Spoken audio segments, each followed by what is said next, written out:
उसी श्लोक की प्रार्थना से अपना सत्संग प्रारंभ करते हैं। दूसरे अध्याय का 7वां श्लोक सभी को कंठस्थ होना चाहिए। यह श्लोक भगवान की अनन्य शरणागति बताता है, भगवान को गुरु रूप स्थापित करके स्वयं को शिष्यत्व में प्रस्थापित करता है और गीता का ज्ञान हमारे मन बुद्धि अंतःकरण में प्रकाशित करने के लिए यह श्लोक ज्ञान की कुंजी है। आइए हम इस श्लोक से मंगलाचरण प्रार्थना करते हुए सत्संग को प्रारंभ करेंगे। कार्पण्य दोषो पहत स्वभावः पृच्छामि त्वां धर्म सम्मूढचेताः यच्छ्रेयस्यान् निश्चितं ब्रूहि तन्मे शिष्यस्तेऽहं शाधिमान् त्वां प्रपन्नम् शिष्यस्तेऽहं शाधिमान् त्वां प्रपन्नम्। गोपाल कृष्ण भगवान की जय, सच्चिदानंद भगवान की जय, गीता माता की जय।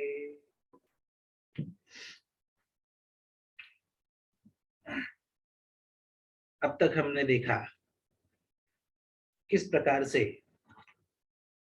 गीता जी की प्रस्तावना हुई, गीता जी का महात्म्य हुआ, अर्जुन की मनोवस्था क्या थी, इन सब विषयों को हमने देखा। और अब भगवान की शरणागति ग्रहण करने के बाद अब भगवान वह दिव्य ज्ञान अर्जुन को प्रदान कर रहे, जिस ज्ञान से अर्जुन की सभी मन की जो दुरावस्था है वह सब दूर होगी और अर्जुन को निमित्त करके सभी पूरे आने वाले संसार विश्व के सभी जीवों को उनके जीवन के लिए उपयुक्त ज्ञान अर्जुन को निमित्त बना के गीता जी के माध्यम से भगवान प्रदान कर रहे हैं। अब ऐसा है, अब तक भगवान ने क्यों प्रदान नहीं किया? अब तक अर्जुन ने शिष्यत्व स्वीकार नहीं किया। हे भगवान, मेरा मन दुविधा में है और आप मुझे मार्गदर्शन कीजिए, यह इच्छा अर्जुन ने अब तक व्यक्त नहीं की। अर्जुन अपने तर्क रख रहा है, अपने बुद्धि का अपने मन की बात रख रहा है। और शास्त्र का नियम है कि ना पृष्ठः कस्यचित् ब्रूयात् न चान्यायेन पृच्छतः जानन्नपि मेधावी जडवल्लोक आचरेत्। शास्त्र का यह नियम है कि यदि किसी ने पूछा नहीं तो उसे बताना नहीं। कोई भूखा है तो उसे बिना मांगे अन्न दे दो, कोई प्यासा है तो उसे बिना मांगे पानी दे दो, कोई गरीब है तो उसे बिना मांगे धन दे दो, कोई जरूरतमंद है तो उसकी मदद कर दो, कोई बात नहीं, बिना मांगे बिना कहे। पर ज्ञान, और उसमें भी अध्यात्म का ज्ञान, यह बिना पूछे नहीं बताना चाहिए, यह नियम है। उस ज्ञान का महत्व, उस ज्ञान की मर्यादा वह रख नहीं पाता, इसलिए पूछने पे बताना चाहिए। अच्छा, बिना पूछे नहीं बताए, कोई जोर जबरदस्ती करके पूछे फिर भी नहीं बताए, ऐसा भी कहा है। बताओ, और नहीं बताओ, नहीं बताएंगे तो हम ये करेंगे, कोई जोर जबरदस्ती करे तो भी नहीं देना चाहिए। ऐसे समय में ज्ञान हो भी तो भी अज्ञानी की तरह व्यवहार करना चाहिए, ऐसे हमारे शास्त्रकारों ने कहा। तो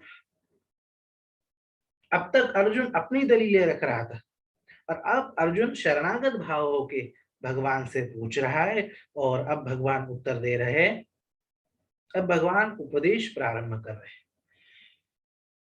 अब हमारा सत्संग चल रहा है तो कई जनों ने कहा, महाराज अब तक आप हर श्लोक के हर पद का, हर शब्द का अर्थ और उसकी विस्तृत व्याख्या हमारे सामने करते रहे, पर महाराज ज्यादा गहराई में हमें समझना थोड़ा मुश्किल है, इसलिए आप सार सार रूप से बताएं। तो इसलिए हर पद की, हर शब्द की व्याख्या में न जाते हुए सार सार रूप से हम जो है भगवान के इस उपदेश का भावार्थ हम जानेंगे। अब भगवान उपदेश प्रारंभ करते हैं। अब भगवान उपदेश प्रारंभ करते हैं तो अब सीधे भगवान आत्म तत्व का विचार करते हुए उपदेश प्रारंभ करते हैं। आत्म तत्व की दृष्टि से भगवान कहना, बोलना, अपने विचार रखना, अर्जुन को उपदेश करना प्रारंभ करते हैं। अब आत्म तत्व थोड़ा गहन है ही, थोड़ा सा कठिन सुनने में लग सकता है, पर इसका बार बार चिंतन करने से और आगे चल के इसका जो विस्तार होने वाला है उसका जब हम श्रवण करेंगे तो सभी चीजें स्पष्ट हो जाएगी। भगवान उपदेश को प्रारंभ करते हैं। यह भावना रहे कि भगवान केवल अर्जुन को उपदेश नहीं कर रहे, भगवान हमें भी स्वयं उपदेश कर रहे हैं। अर्जुन तो निमित्त है, संसार के सभी जीवों के कल्याण के लिए भगवान ने गीता जी का उपदेश किया है। और भगवान अभी अपना उपदेश प्रारंभ करते हैं। श्री भगवानुवाच अशोच्यानन्वशोचस्त्वं प्रज्ञावादांश्च भाषसे गतासु न गतासूंश्च नानुशोचन्ति पंडिताः। यह यह उपदेश का पहला श्लोक भगवान प्रारंभ करते हैं। अर्जुन दुखी है, अर्जुन मोहित है। याद रखना, जितने बार भी अर्जुन यह शब्द आए उतनी बार में वह अर्जुन नहीं, वह हम स्वयं है, इस बात का ध्यान रखना। गीता जी का ज्ञान किस प्रकार से हमारे भी जीवन में प्रफुल्लित होगा, इसका यह रहस्य है कि अर्जुन की जगह अपने स्वयं को मानना है, तब जाके वह गीता का ज्ञान प्रफुल्लित होगा, जीवन में अवतरित होगा, प्रतिष्ठित होगा। तो अर्जुन मोहित है कि अरे ये सब मारे जाएंगे और उसका निमित्त मैं होऊंगा, ये अभी है और मेरे युद्ध करने से मारे जाएंगे। तो भगवान बिल्कुल उसी विचार पे चोट करते हैं।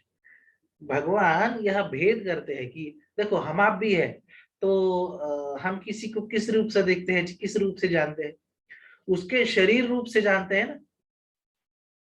हम कोई आत्मा रूप से थोड़ी ना जानते हैं या रोज के दिन व्यवहार में देखते हैं।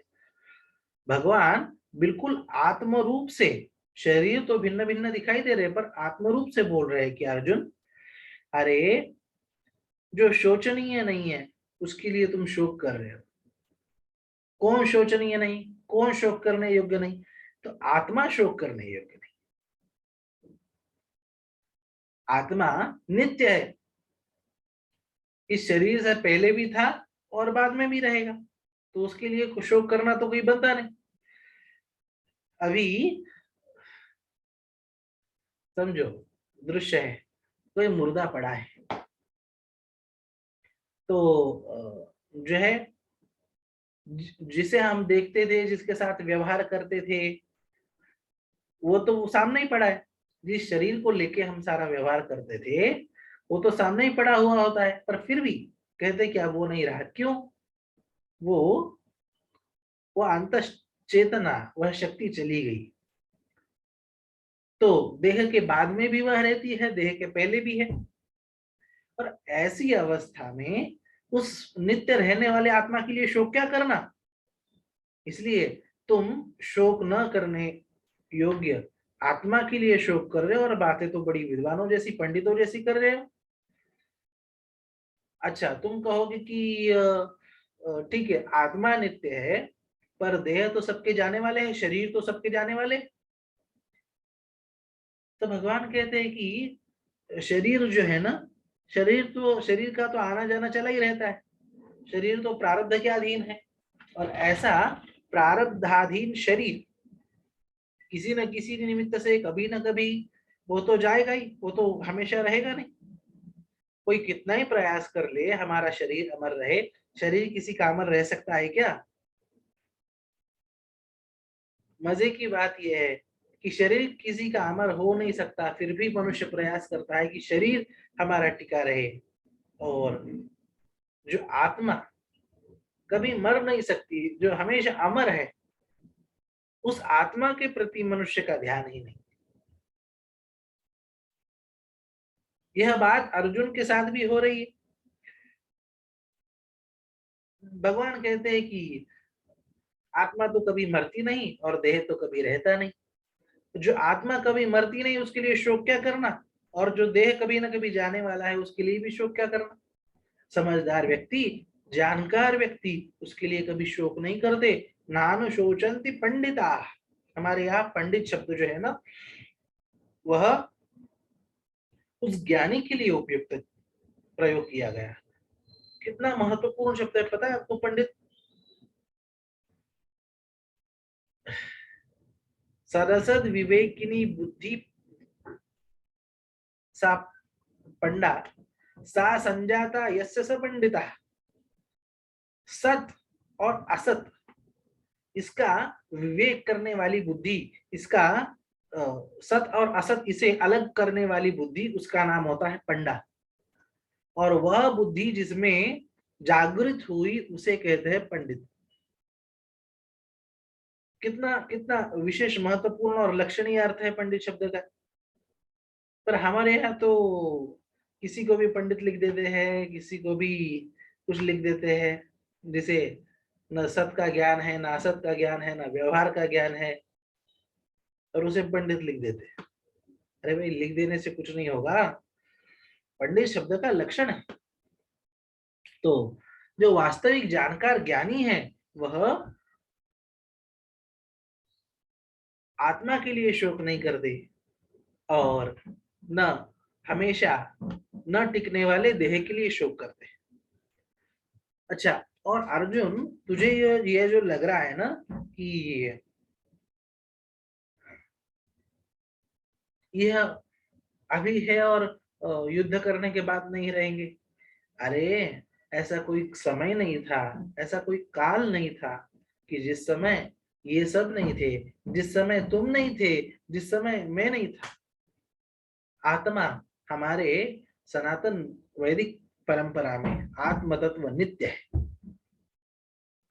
भगवान अगले श्लोक में यही बात कहते हैं कि नत्वेवाहं जातु नासन्नद्वन्नेमे जनाधिपाः न चैव न भविष्यामः सर्वे वयमतः परम्। अर्जुन, ऐसा कोई समय नहीं था कि जिस समय हम सब यह नहीं थे। यह हम थे तो सही, पर अलग अलग। आज हम दिख रहे हैं, पर आत्म तत्व से हम सब तो थे ही।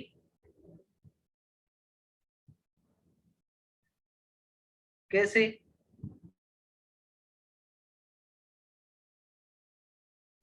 तो कहते हैं कि अगले श्लोक में, देहिनोऽस्मिन् यथा देहे कौमारय्यौवनञ्जरा तथा देहांतर प्राप्तिर्धीरस्तत्र न मुह्यति।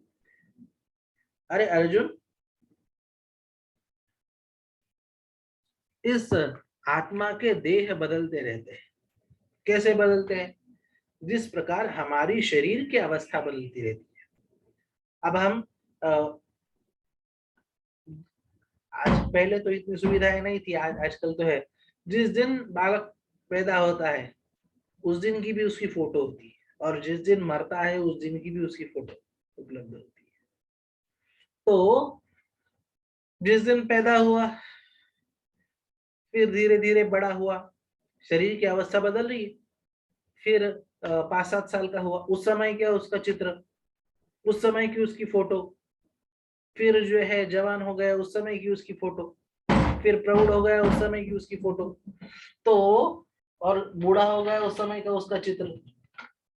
तो कहने का तात्पर्य कि शरीर की अवस्था बदल रही है, पर अंदर वाला तो वही है। अंदर वाला बदला है क्या? बिल्कुल वैसी ही स्थिति। अब कोई किसी को भी पूछे, उसके फोटो दिखाए बचपन के, तो वह कहता है कि यह भी मैं हूँ। जवानी की फोटो दिखाए वो यह भी मैं हूँ, बुढ़ापे के दिखाए तो यह भी मैं हूँ।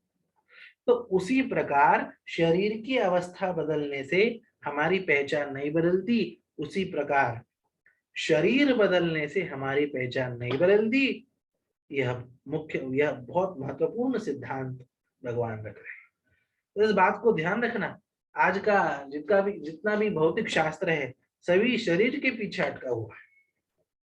शरीर सब कुछ नहीं है, शरीर साधन है। ऐसे कितने ही शरीर आए, कितने ही शरीर गए, शरीर नहीं, शरीर के अंतस्थ शरीरी, शरीर के अंतस्थ आत्मा, उसका विचार हमारे शास्त्रों ने किया। शरीर तो आते जाते रहेंगे। अच्छा, अब यह जो इतनी ऊंची बात कह रहे हैं, इतना ऊंचा सिद्धांत कह रहे हैं, इसका अनुभव कैसे हो, उसका साधन भगवान बताते हैं। यह अनुभव करना है ना, यह आत्मा तत्व का अनुभव करना है ना, तो उसके लिए कुछ साधन करना पड़ेगा। कौन सा साधन? जंगल में जाके तप करना पड़ेगा, या पंचाग्नि साधना करनी पड़ेगी, या ठंडी के दिनों में नदी में जाके गले तक जो है खड़े रह के जप करना पड़े? क्या करना पड़ेगा? कितना व्रत उपवास करना पड़ेगा? कौन सा साधन करना पड़ेगा इस आत्म तत्व तक पहुंचने के लिए? इस आत्म तत्व की प्रत्यक्ष अनुभूति आने के लिए कौन सा साधन करना पड़ेगा? याद रखना, यह सब साधन जो है ना, अभी जिनके मैंने नाम गिनाए, यह सब के सब कुछ विशिष्ट कामनाओं की पूर्ति, कुछ विशिष्ट शक्तियों की प्राप्ति, कुछ विशिष्ट सिद्धियों की प्राप्ति, इनके लिए है। पर आत्म तत्व की अनुभूति, परमात्म तत्व की अनुभूति के लिए इन सब तपस्याओं का कोई उपयोग नहीं। कौन सी तपस्या हमें करनी पड़ती है? आत्म तत्व की अनुभूति के लिए, परमात्मा की अनुभूति के लिए। उसका उस तप का वर्णन करते हैं, उस साधन का वर्णन करते हैं भगवान। मात्र स्पर्शास्तु कौन्तेय शीतोष्ण सुख दुःखदा आगमापायिनो नित्यास्तांसि दीक्षस्व भारत। भगवान कहते हैं अर्जुन, यह जो हमारे इंद्रियों से प्राप्त होने वाले, इंद्रियों को प्राप्त होने वाले जो द्वंद्व है, कौन से द्वंद्व? जैसे सर्दी गर्मी, सुख दुख, मान अपमान, यह जो दो विरुद्ध परिस्थितियां होती है ना, उनमें समान रहना, बस यही तप है। उन परिस्थिति को सहन करके आगे चलना, बस यही तप है। ताओ स्थितिक्षस्व भारत, यह जो द्वंद्व है, सुख दुख के हो, मानापमान के हो, सर्दी गर्मी इत्यादि हो, यह सब के सब द्वंद्व, इन्हें सहना, यही तप है आत्म तत्व की अनुभूति के लिए, परमात्मा तत्व की अनुभूति के लिए।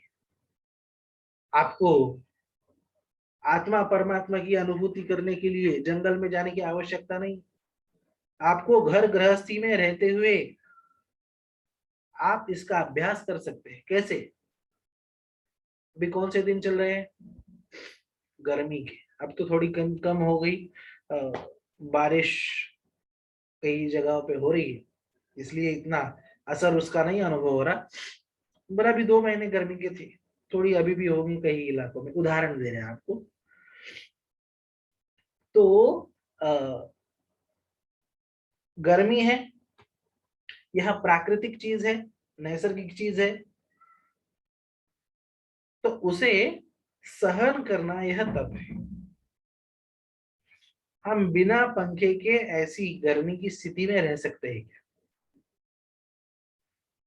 हमें उसका प्रतिकार नहीं करना। हम पंखा लगा रहे, हम एसी लगा रहे, इसका मतलब हम उस स्थिति का प्रतिकार कर रहे हैं, जो सहज स्थिति है। हमारे संतों ने भी कहा ना, साधो सहज समाधि भली। अघोर समाधि नहीं, उग्र समाधि नहीं, सहज समाधि। अब ये सहज समाधि क्या है? जो प्रकृति द्वारा सहज निसर्गतः प्राप्त जो परिस्थिति है उसमें समान सहज रहना यह सहज समाधि। गर्मी के दिन है, गर्मी होगी, यह स्वाभाविक चीज है, प्राकृतिक चीज है। गर्मी यह गर्मी के दिनों में स्वाभाविक है, उसमें सहज रहना यह उसका तप है, स्वभावतः उसका तप है। आपको चारों ओर से अग्नि लगा के पंचाग्नि साधना तपस्या करने की आवश्यकता नहीं। रोज के जीवन में रहते हुए हम सहन कर रहे हैं, यह हमारी तितिक्षा चल रही। अब तितिक्षा किसे कहते हैं? आद्य शंकराचार्य भगवान ने विवेक चूड़ामणि में उसका लक्षण कहा है। तितिक्षा सहना किसे कहते हैं? सहनम सर्व दुखानाम अप्रतीकार पूर्वकम चिंता विलाप रहितम सा तितिक्षा निगद्यते। सहनम सर्व दुखानाम अप्रतीकार पूर्वक, जो भी दुख द्वंद्व परिस्थितियां विपरीत परिस्थितियां हमारे जीवन में आती है उसे अप्रतीकार पूर्वक सहन करें। अच्छा, मन में चिंता, अरे ये नहीं करेंगे तो अब कैसे होगा, इस चिंता को, यह चिंता बाजू में रहे। अच्छा, चिंता नहीं हो रही, पछतावा हो रहा है। अब समझो कहीं पे अपमान हो गए तो मैं यदि नहीं बोलूंगा तो यह मुझे कम समझेगा, तुच्छ समझेगा, ऐसा समझ के मनुष्य कुछ बोल बैठता है। उस चिंता से, भविष्य की चिंता से कुछ अभी यदि नहीं मैं कुछ बोला, अब यदि मैं कुछ नहीं बोली घर में तो आगे चल के तो मेरा अस्तित्व कम हो जाएगा, मेरा महत्व, मेरा वर्चस्व कम हो जाएगा। ऐसा सोच के भविष्य की चिंता करके वह कुछ बोल देता है या बोल देती है। वास्तव में चुप रहने से वह विपरीत परिस्थिति है, कुछ वाद की परिस्थिति है वगैरह, वो शांत रहने से टल सकती है, कम हो सकती है, पर नहीं, अगली चिंता। अच्छा, और परिस्थितिवश चुप रह भी लिया तो भी बाद में उसका पछतावा होता है, यारे मुझे सुनाना चाहिए था, मैं गलती हो गई, मैंने चुप बैठ के गलती हो गई, मैं कुछ बोल देना चाहिए था मुझे, यह पछतावा होता है। ऐसे पछतावे से उसे सहना नहीं कहते। चिंता करना, पछतावा करना, प्रतिकार करना, यह सहना, यह तितिक्षा का तप नहीं कहलाएगा।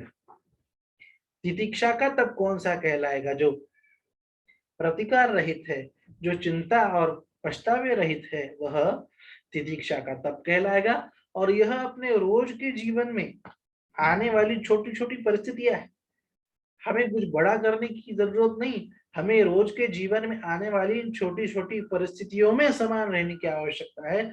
इन परिस्थितियों में हमें सहने की आवश्यकता है। बस इन्हीं छोटे छोटी चीजों से हमारी योग्यता हो जाती है उस आत्म तत्व की अनुभूति की। इसलिए भगवान कहते हैं कि ताओ स्थितिक्षस्व भारत, अर्जुन इन्हें सहन करो, ये तो आगमनापाई है, ये तो आने जाने वाले, जिसे कहीं न आने जाने वाले ऐसे आत्म तत्व की अनुभूति करनी है, उसे आने जाने वाले चीजों की उपेक्षा करनी होती है, आने जाने वाली चीजों की ओर नजरअंदाज करना होता है। अब आने जाने वाली चीज क्या है? सुख दुख आने जाने वाला है, मान अपमान आने जाने वाला है, सर्दी गर्मी आने जाने वाली है, कई चीजें इस प्रकार से। तो इन सब चीजों को सहन करता हुआ वह आगे चले, इन सब चीजों से वह व्यथित ना हो, तो क्या होगा? तो कहते हैं यम हीनम व्यथयन्त्येते पुरुषम पुरुषर्षभ समदुःख सुखं धीरम सुमृतत्वाय कल्पते। इस श्लोक में भगवान अमरता को प्राप्त करने का रहस्य बता रहे हैं। आप में से सबको अमर होना है, हाँ या ना? भगवान अमरता का रहस्य इस श्लोक में बता रहे हैं कि जो इन इंद्रिय रूपी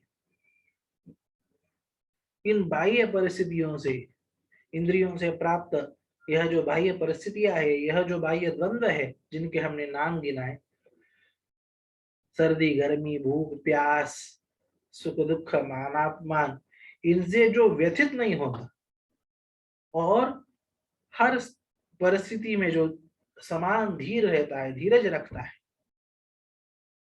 सुख प्राप्त हुआ तो फूला नहीं और दुख प्राप्त हुआ तो रूठा नहीं। ऐसा जो धीर पुरुष रहता है, धीर जो भी रहता है, वह सोमृतत्वाय कल्पते, वह अमरता को प्राप्त होता है, अमृतत्व को प्राप्त होता है। अब उसी अमृतत्व को हमारे यहाँ मोक्ष कहते हैं, कल्याण कहते हैं, निर्वाण कहते हैं, कई शब्दों से कहा जा सकता है। तो वह अमृतत्व को प्राप्त होता है इस प्रकार से सहन करने से। ऐसा है, हर चीज में फल बताना पड़ता है। आप ये सहन करोगे तो आपको क्या प्राप्त होगा, आप सहन करोगे, आप जो है कुछ अपने मन के विरुद्ध करोगे तो क्या प्राप्त होगा, इसका फल बताना पड़ेगा। तो उसी का फल बताते हैं कि जब हम धीर रहते हैं तो हम वास्तविक उस अमरता को प्राप्त करते हैं।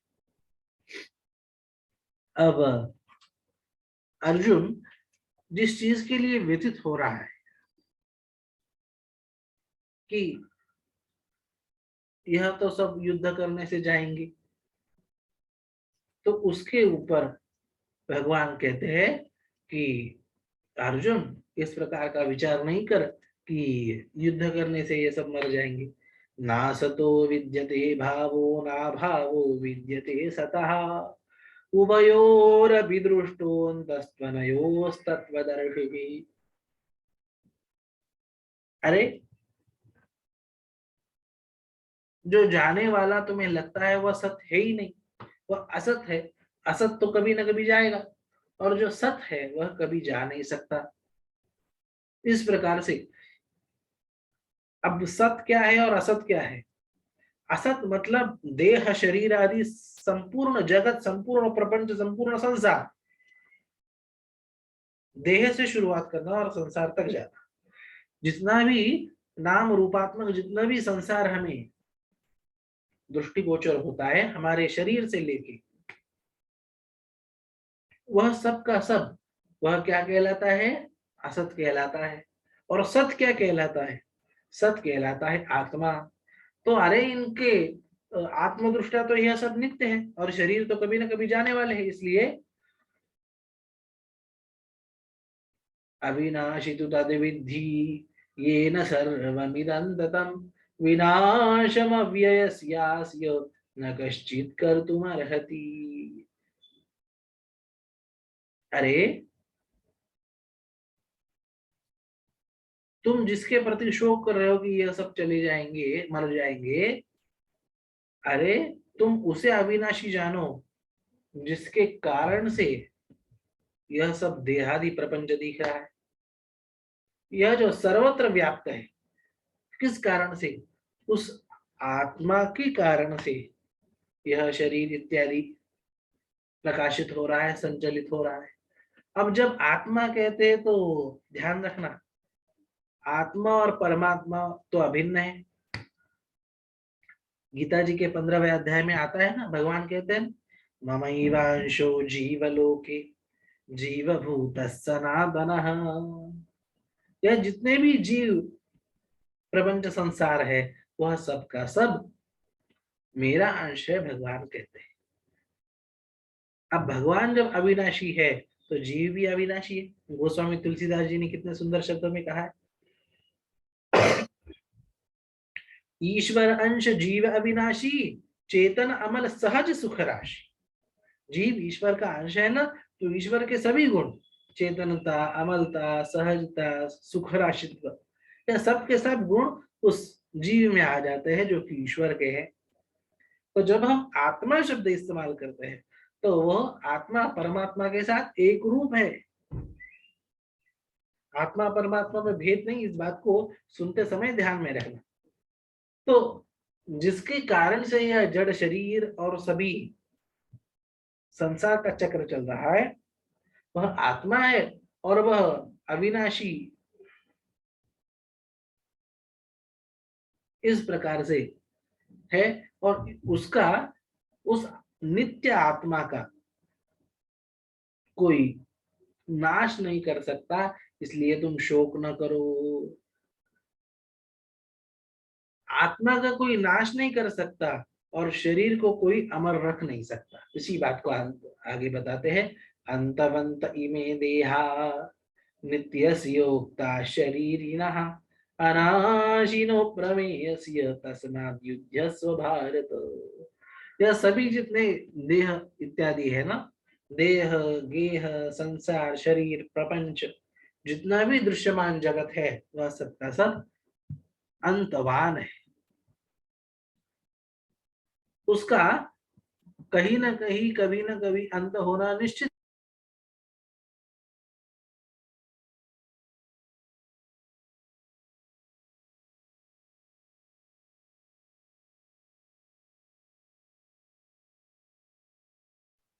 और इसके लिए शोक का त्याग करो और युद्ध करो। अभी शोक का त्याग करना तो ठीक है, पर युद्ध करना क्यों कह रहे? युद्ध करना इसलिए कह रहे कि